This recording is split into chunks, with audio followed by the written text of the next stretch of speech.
Oh,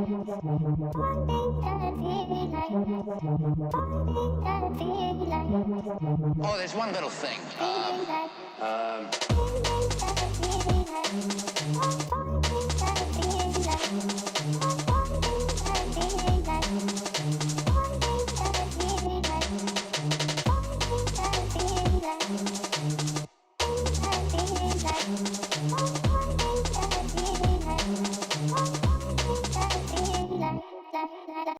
I used to listen to drum and bass when I was like quite young, so I was like 10, but it was more like not proper drum and bass, you know, like charty drum and bass when you didn't really know what it was. And then when I got to like 13, I used to go out like, on the park with about 30 of us and listen to like DJ Gov, Mackie G, stuff like that. So that's when I like proper liked jump up, and I thought I've not heard music like this before, and it just gave me like proper energy whenever I listened to it.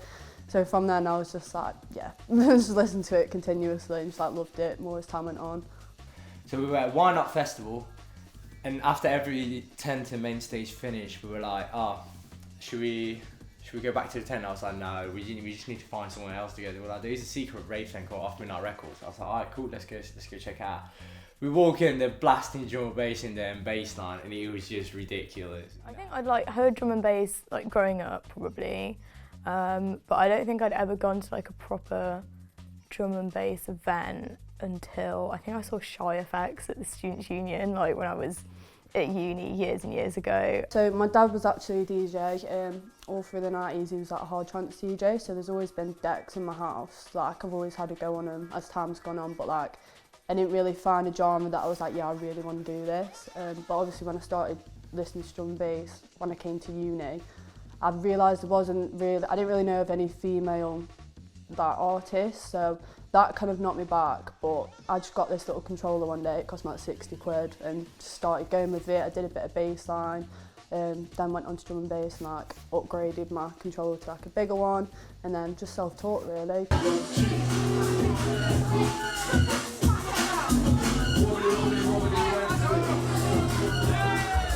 To be honest, yeah, it was. Well, my mate started teaching me at some point 4 years ago, I think it was. He started like briefly teaching me the steps, the bits and bobs of it.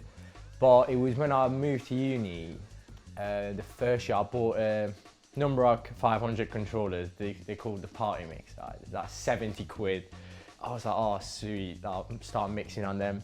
So I got into DJing because I wanted to DJ my flat party that I was having like many years ago now, and I didn't know anyone that DJ'd the kind of music that I was into, so I thought, whatever, I've got 3 weeks, I'm going to learn how to DJ, I'll spin the music that I want to hear, and that's how it started.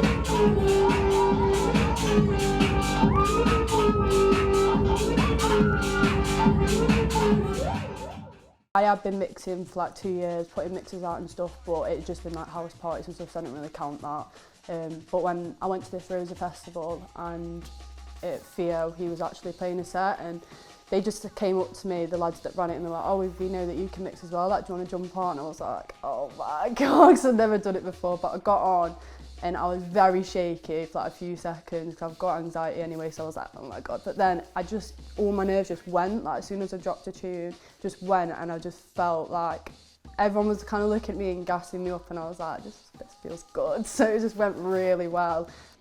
When I've got a set, I'm playing somewhere, when I get there, I'm stressed out to the bits no matter what. But the second I play the first tune, the rest of it just rolls out. I think the first time I actually played in front of like a decent crowd was when I played the Night Kitchen Summer Bass Carnival in like 2018 or something, and I was so nervous because I'd never DJ'd on CDJs before, so I like practiced loads and loads and loads. I literally rehearsed every single blend of that set, but it was so much fun and everyone was so nice in the crowd that it just made me want to do it again and again.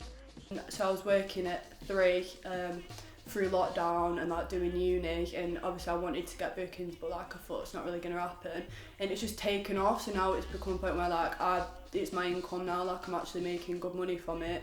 So it's completely changed my life in 2 ways. Like at the start it was more a mental health thing, like did definitely help me, like went through dark times and I'd just get up, put drum and bass on, I was like, yep, I can go out today, like feeling better. Now it's more of a case of like, it could actually be a career for me, so it's changed my life as if like, something that I've loved for that long could actually be something that can really progress me. Yeah, it has definitely changed my life with it, 100%. Because I've met so many people that I've never dreamed of meeting. Like, so many of the people that I chill with right now, I remember I used to be like, wow, they're like sick. Like, I used to see them like play a set or stuff like that. Be like, oh man, that's sick. I wish I could do this. I wish I could do that. And then, the next fucking 2-3 years later, you're standing there. And, yeah.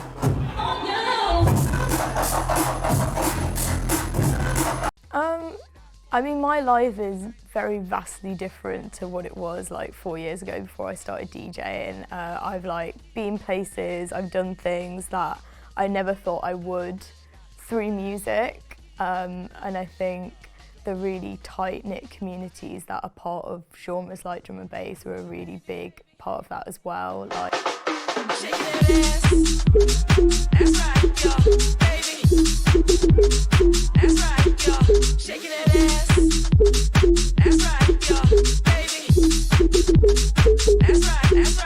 Yeah, so I'd say in Sheffield it's definitely more underground. Obviously it's more known for bass lines, so compared to like London, so I go London quite a bit, and Bristol, like you say, that is just pure, like, you know, it's drum and bass everywhere, whereas in Sheffield I feel like you kind of have to look for the events.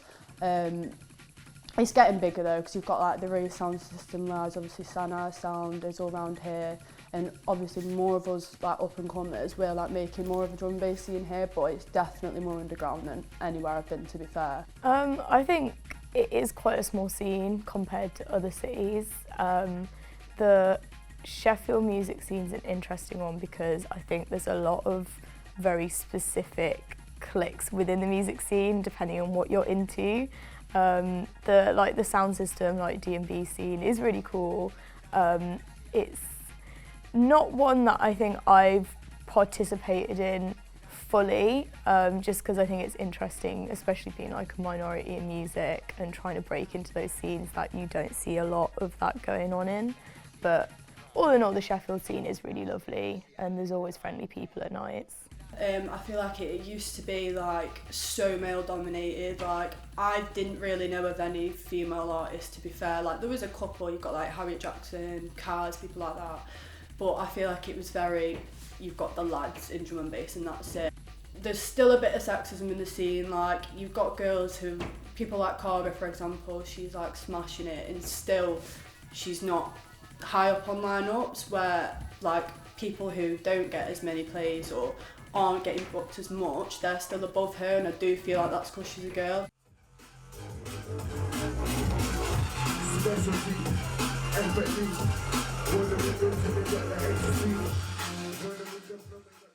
And I think sometimes people forget where drum and bass came from, and a lot of the time that erases kind of like the black pioneers who started the genre and the derivatives that have come from it.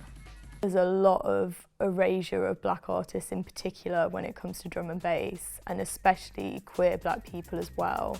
I think we need to see a lot more happening, and the simple fix to that is just for promoters to just book more minorities in music.